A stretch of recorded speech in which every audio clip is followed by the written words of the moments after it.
Assalamualaikum warahmatullahi wabarakatuh. Waalaikumsalam warahmatullahi wabarakatuh. Innal hamdalillah nahmaduhu wa nasta'inuhu wa nastaghfiruhu wa na'udzu billahi min shururi anfusina wa min sayyiati a'malina. May yahdihillahu fala mudhillalah wa may yudlil fala hadiyalah.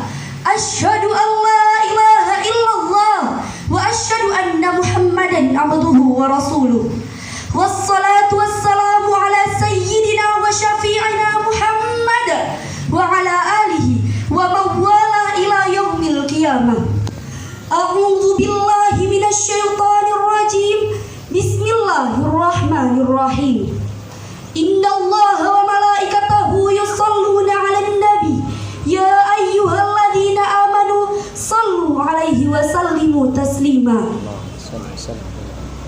Hadirin yang dirahmati Allah Subhanahu wa taala, izinkan saya untuk menyampaikan sebuah orasi yang berjudul Dakwah Nabi Muhammad sallallahu alaihi wasallam. Nabi Muhammad sallallahu alaihi wasallam mendapatkan wahyu oleh Allah Subhanahu wa taala saat berusia 40 tahun dengan perantara malaikat Jibril. Malaikat Jibril mengajarkan Nabi Muhammad sallallahu alaihi wasallam tentang bagaimana memimpin manusia ke jalan yang lurus dan menuntun ke agama yang benar. Kemudian turunlah firman Allah Subhanahu wa taala sebagaimana Quran surah Al-Mudaththir ayat 1 sampai 7 yang berbunyi, Bismillahirrahmanirrahim. Ya ayyuhal muddaththir qum fa'anzir wa rabbuka fakabbir wa thiyabaka fatahhir warrujza fahjur wa la tamnun tastakthir wa li rabbika fasbir. Yang artinya, wahai orang yang berkerumun, bangunlah lalu beri peringatan dan agungkanlah Tuhanmu dan bersihkanlah pakaianmu dan tinggalkanlah semua perbuatan keji, dan janganlah engkau Muhammad memberi dengan maksud memperoleh yang lebih banyak. Maka bersabarlah, maka dengan Tuhanmu bersabarlah. Kemudian Rasulullah sallallahu alaihi wasallam memulai dakwahnya secara rahasia. Rasulullah mengajak keluarga dan kawan yang ia percayai dan percaya pula pada kebenarannya.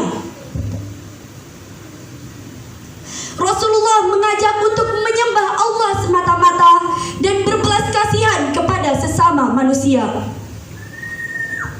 Setelah 3 tahun Nabi Muhammad SAW berdakwah secara rahasia, lalu turunlah firman Allah Subhanahu wa taala yang menyuruh Nabi Muhammad SAW untuk berdakwah secara terang-terangan.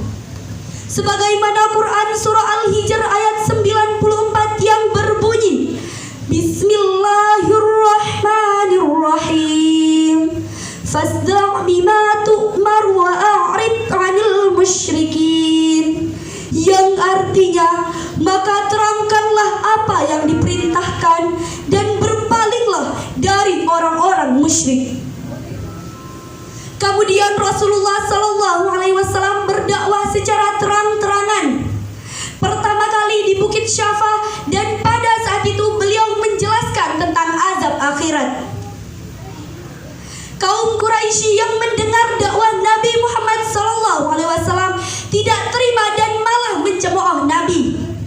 Bahkan banyak sekali gangguan-gangguan yang dialami oleh Nabi Muhammad SAW dan kaumnya.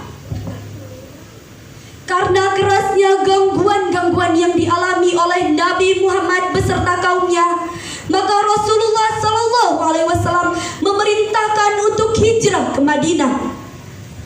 Di Madinah, Islam mulai diterima dan berkembang hingga saat ini berada pada kita semua.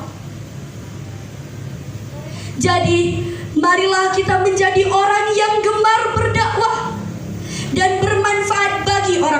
benar. Dan teruslah ingat pada perjuangan Nabi Muhammad SAW saat beliau menyebarkan agama Islam.